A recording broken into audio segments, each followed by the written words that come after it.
দেওয়া উচিত। কোটার মাধ্যমে অযোগ্য একজন ডাক্তার নিয়োগ দিবেন, তখন ডাক্তারের হাতে রোগী মারা যাবে। যখন আপনি একজন ইঞ্জিনিয়ার, অযোগ্য ইঞ্জিনিয়ার আপনি নিয়োগ দিবেন, সে চাকরি পাবে, তখন দেশের স্থাপনা ভেঙে পড়বে। যখন অযোগ্য শিক্ষক হবে, শিক্ষার্থীরা শিক্ষা পাবে না।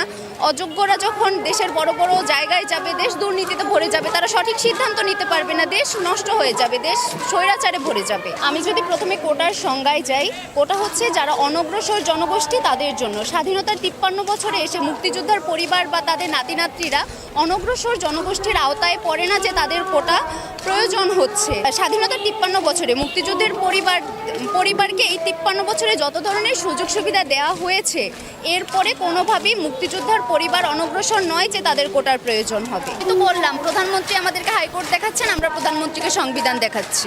প্রধানমন্ত্রী হাইকোর্টের কথা বলছেন, আমরা সংবিধানের কথা বলছি। সংবিধানে সুযোগের সমতা আছে। আমরা মেধাভিত্তিক নিয়োগ চাই এবং কোটাকে ন্যূনতম পর্যায়ে নামিয়ে এনে আসলেই যারা অনগ্রসর জনগোষ্ঠী, যারা ফিজিক্যালি চ্যালেঞ্জড, যারা আদিবাসী, সুযোগ সুবিধা থেকে বঞ্চিত, আমরা শুধু চাচ্ছি তাদের জন্য কোটাটা বহাল থাকুক একটা ন্যূনতম পর্যায়ে। আর যেহেতু আমাদের আন্দোলনটা যৌক্তিক, তো অবশ্যই মেনে নিতেই হবে। আর উনি বলেছেন এটা পুরোপুরি হাইকোর্টের উপরে, কিন্তু না, এটা আমরা যে নতুন কালকে আমাদের যে অনলাইন ব্রিফিংটা হয়েছে কালকে সন্ধ্যে, সেটা আপনারা দেখে থাকবেন যে আমরা কিন্তু একটা পরিপূর্ণ একটা যে আমাদের প্রস্তাবনা সেটা উপস্থাপন করেছি কালকে। তো এটা অবশ্যই সংসদে প্রধানমন্ত্রী উপস্থাপনের মাধ্যমে উনি এটা পাস করাতে পারে। তো যতদিন যেহেতু এই সক্ষমতাটা আছে যে উনি এটা পাস করতে পারবে না আমাদের সংসদে, আমাদের নতুন যে প্রস্তাবনাগুলো, পূর্ণাঙ্গ প্রস্তাবনাগুলো, তো অবশ্যই আমাদের শুধু হাইকোর্টের ব্যাপার না, আন্দোলনে এই সরকার চাইলে এটাকে পরিবর্তন করতে পারবে। তো যতদিন পর্যন্ত আমরা এটা পূর্ণাঙ্গ সমাধান না পাচ্ছে, ততদিন পর্যন্ত আন্দোলন কার্যক্রম চালিয়ে যাবো।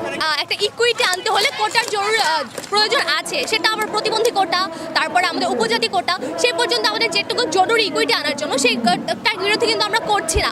আমরা যেটা করছি সেটা হলো, হ্যাঁ, মুক্তিযোদ্ধা সন্তানের কথা ছিল, মুক্তিযোদ্ধা সন্তান পর্যন্ত সেটা ঠিক ছিল, কিন্তু তার নাতিপুতি পর্যন্ত এটা আসলে অযৌক্তিক।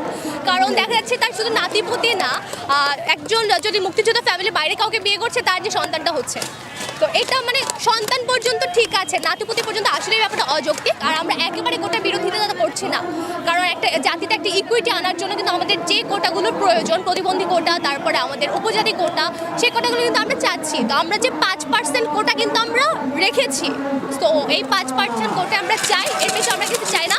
আর একজন নারী হিসেবে তো নারী কোটা বর্জন করছে, কারণ এখন যেহেতু আমাদের যে দেশের প্রধানমন্ত্রী একজন নারী, মানে স্পিকার একজন নারী, বিরোধী দলের নেত্রীগুলো যখন একজন নারী, তখন নারীর ক্ষমতা নেই বা নারীরা পিছিয়ে আছে, এটা একেবারে অযৌক্তিক একটা কথা।